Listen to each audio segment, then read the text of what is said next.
Dear students, अब हम discuss करने जा रहे हैं problem of splicing, deflating and consumer price index.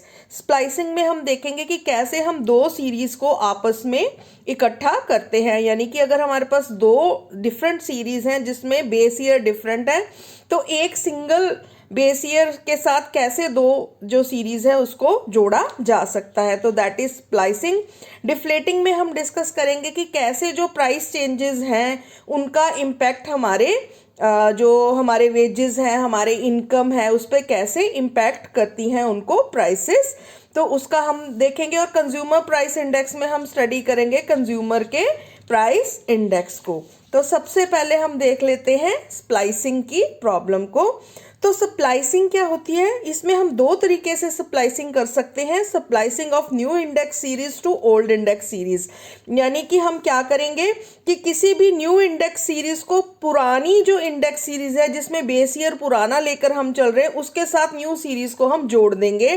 तो what is the formula? New index into old index of overlapping year divided by 100। So this is the formula. Similarly second way में हम क्या कर सकते हैं? Splicing of old index series with new index series. हम क्या कर सकते हैं कि ओल्ड इंडेक्स सीरीज को नई इंडेक्स सीरीज के साथ जोड़ सकते हैं। तो इसका क्या फॉर्मूला हो सकता है? Old index into 100 upon old index of overlapping year. तो सबसे पहला केस अब हम डिस्कस कर लेते हैं जिसमें कि हम स्प्लाइसिंग करेंगे इंडेक्स बी टू इंडेक्स ए। तो ए हमारा पुराना इंडेक्स है, बी हमारा नया इंडेक्स है। हम इस नए इंडेक्स को पुराने इंडेक्स के साथ स्प्लाइस करेंगे। तो स्प्लाइस इंडेक्स 1981 का है हमारा, 1985 का हमारा नया इंडेक्स है जिसका कि 1985 बेस है और यहाँ पे 1981 बेस है हमारा। तो ये कंप्लीट सीरीज हमें दे रखी है। तो ये हमारे इंडेक्स हैं ए के, ये है हमारे इंडेक्स बी के। तो स्प्लाइस्ड इंडेक्स कैसे होगा? क्योंकि हमने 81 के बेस के साथ 85 को इंट्रोड्यूस करना है, तो 81 के बेस तक हमारे पास जो डाटा है टिल 125 वो सेम रहेगा। देखिए इसमें कोई भी चेंज नहीं आ रहा। अब हम ये फॉर्मूला अप्लाई कर देंगे। न्यू इंडेक्स हमारा क्या है? 100, क्योंकि अब हमने 100 into old index of overlapping year. तो ओवरलैपिंग ईयर हमारा कौन सा है? 150 अपॉन 100। ये देखिए ओवरलैपिंग ईयर का इंडेक्स क्या है? 150। 100 इंटू 150 अपॉन 100। तो ये न्यू इंडेक्स लिख दिया हमारा, कितना है? 100। हमारा old index of overlapping year कौन सा है? 150 डिवाइडेड बाय 100। तो ये हमारा स्प्लाइस्ड हो गया इंडेक्स और 150 आ गया। नेक्स्ट सेम न्यू इंडेक्स कितना है? 115 ये इस सीरीज का, और 85 को बेस लेना है तो 150 है 85 का, 150 upon 100 and so on. Similarly क्या आ जाएगा? 120 into 150 upon 100, then 130 into 150 upon 100 and so on. ठीक है जी। तो ऐसे करके हम सारी जो ये सीरीज है, ये जो नई सीरीज है, इसको पुरानी सीरीज के साथ स्प्लाइस कर देंगे। तो हमारे पास जो वैल्यूज आएंगी वो हैं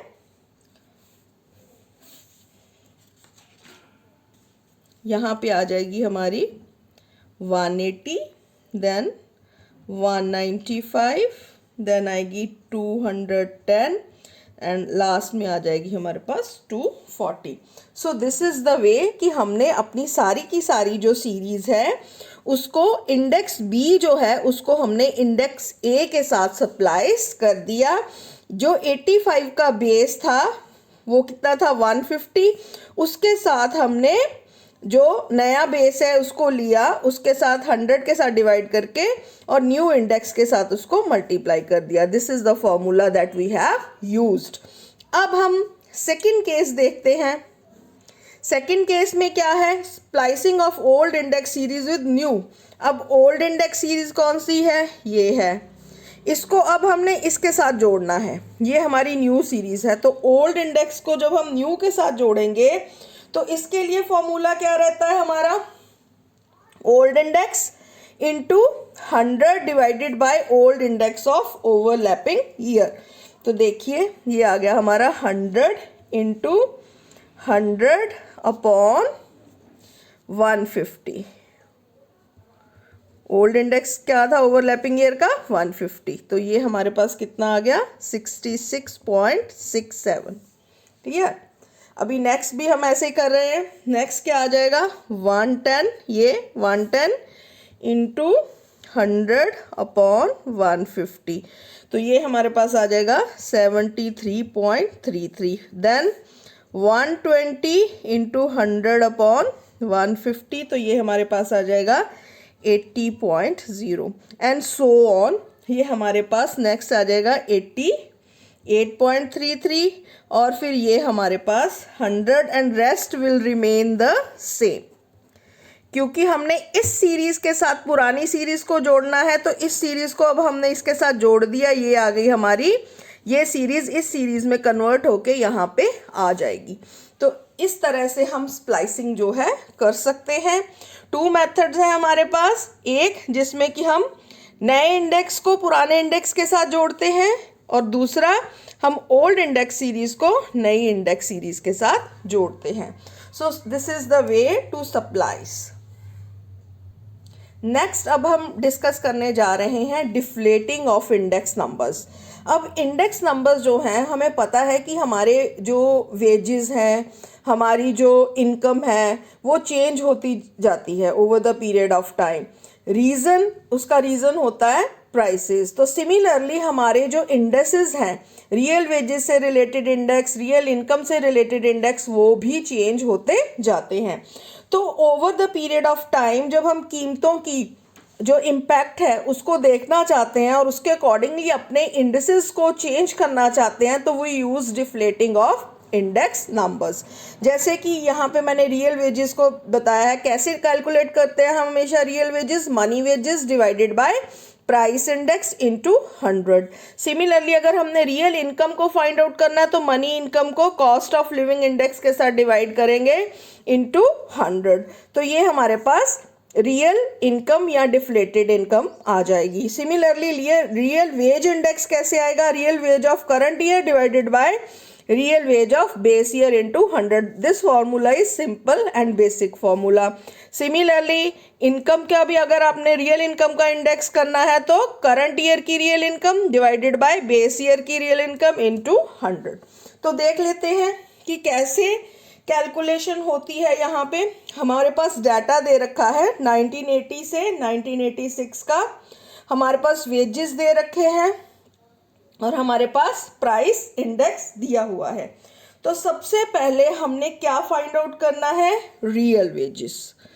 तो रियल वेजेस का ये हमने रियल वेजेस को फाइंड आउट करना है। रियल वेजेस का फॉर्मूला क्या है हमारा? Money wages divided by price index. तो मनी वेजेस क्या है हमारे 800, प्राइस इंडेक्स कितना है 100 इंटू 100, तो हमारे पास ये कितना आ गया 100। ठीक है जी, तो ये हमारे पास आ गया 800। उसके बाद नेक्स्ट हमारा कैसे आएगा 819 money wage price index 105 into 100, तो ये हमारे पास वैल्यू आ जाएगी 780 एंड सो ऑन। हम कैलकुलेशन करते जाएंगे तो ये 750, 730, 736, देन 670, देन 660, तो ये हमारे पास रियल वेजेस आ गए। अब नेक्स्ट स्टेप हमारा क्या है? रियल वेज इंडेक्स नंबर को हमने फाइंड आउट करना है।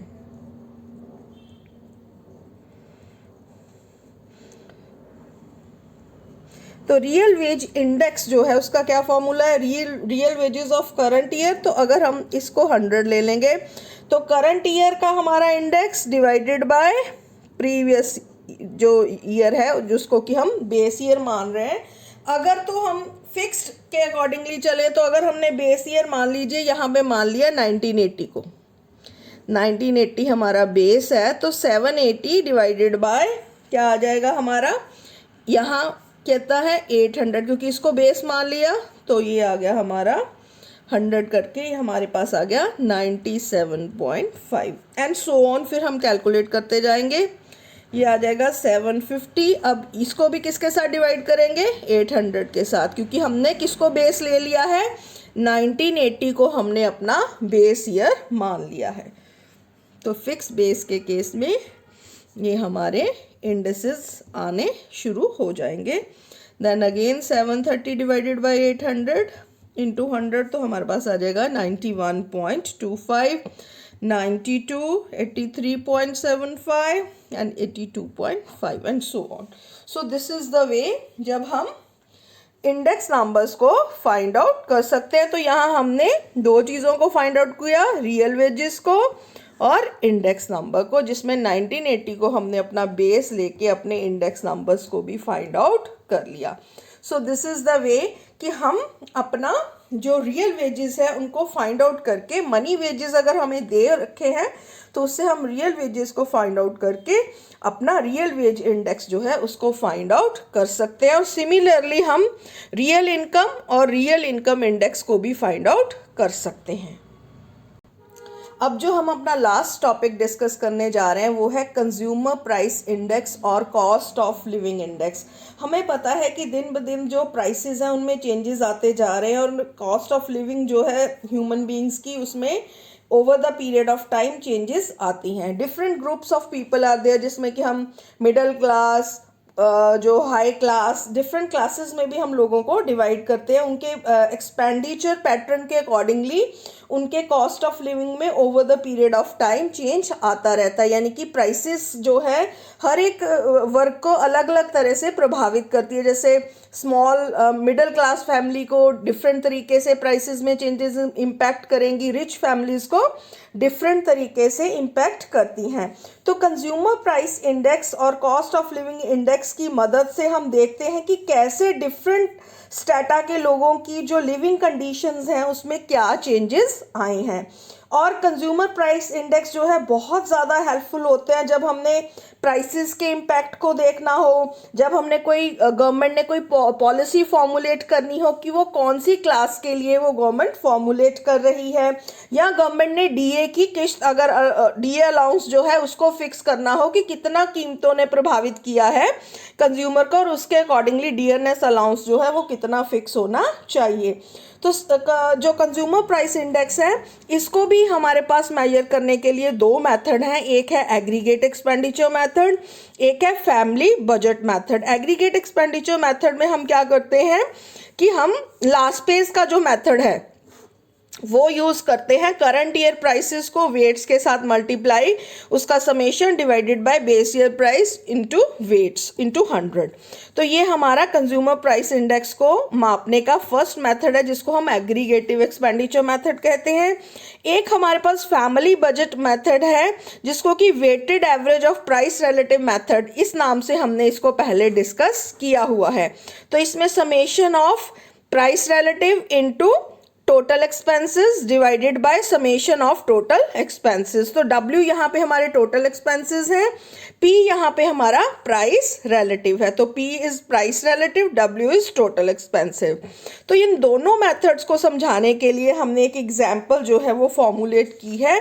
यहाँ पे देखिए ध्यान से, इस एग्जाम्पल को भी ध्यान से समझना ज़रूरी है।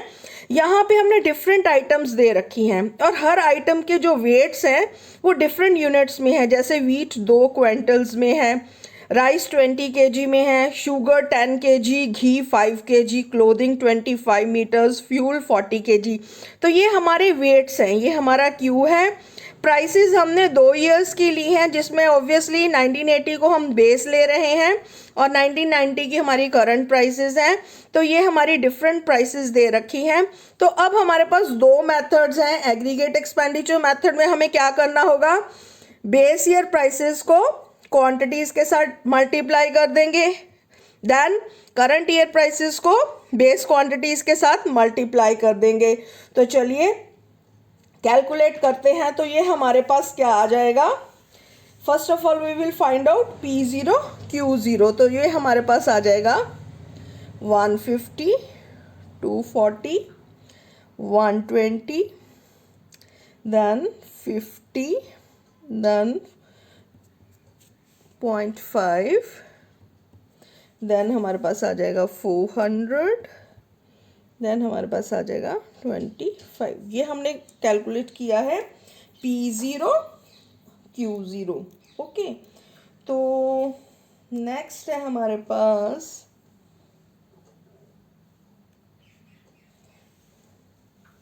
ये है हमारा Q0, ये है हमारा P0। इनको हमने मल्टीप्लाई किया है आपस में, तो 2 इंटू 75 150, 20 इंटू 12 240। अब नेक्स्ट हम सो ऑन ऐसे हमने सारा कैलकुलेट किया।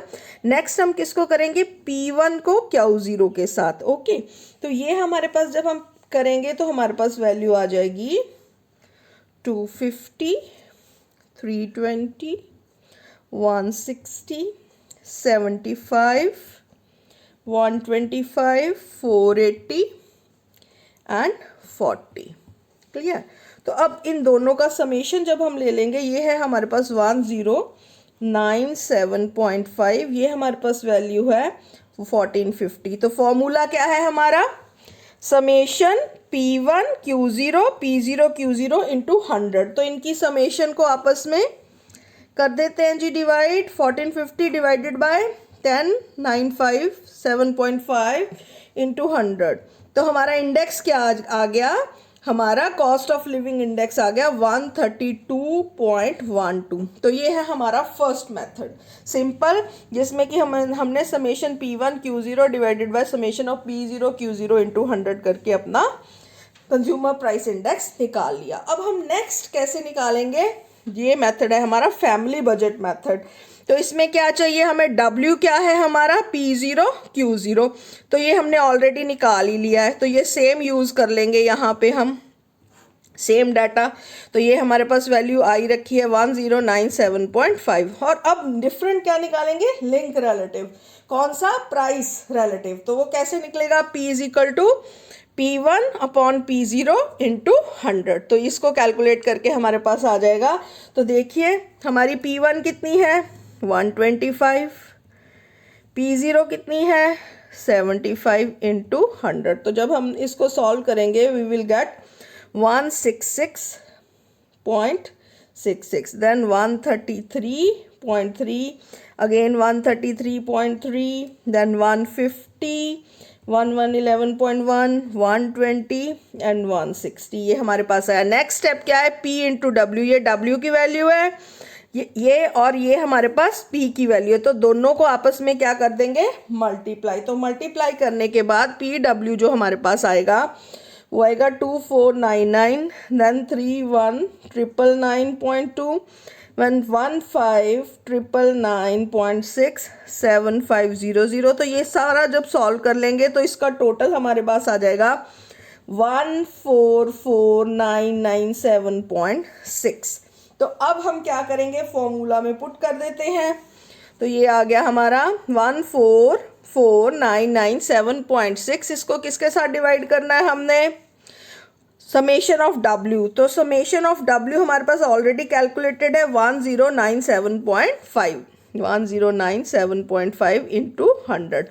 तो इसको कैलकुलेट कर लेंगे तो we will get 132.12 is our answer. तो आप देख सकते हैं दोनों ही मेथड से हमारा आंसर क्या आया है, सेम। आंसर में कोई भी अंतर नहीं है। सो दिस इज द वे जिससे कि हम कंज्यूमर प्राइस इंडेक्स को भी कैलकुलेट कर सकते हैं। हमारे पास दो मेथड है, एग्रीगेट एक्सपेंडिचर मेथड और family budget method. So this is all about the index numbers. इसी से हमारी इंडेक्स नंबर सीरीज जो है यहीं पे कंप्लीट होती है। Thank you.